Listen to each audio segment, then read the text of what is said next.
น้ำกำลังจะเข้านาแล้ว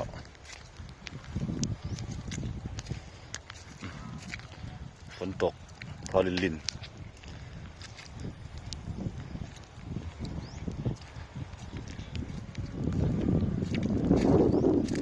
น้ำท่วมแล้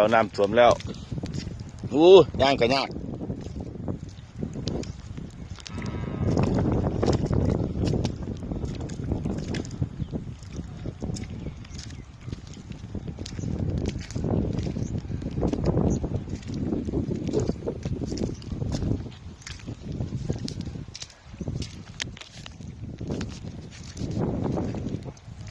ไม่ไหวแม่เอาตัวนี้มาปลูกกินนี่ติ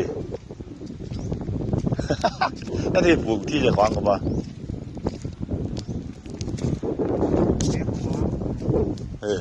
เอาไปซื้อเมื่อวานเนี่ยลืม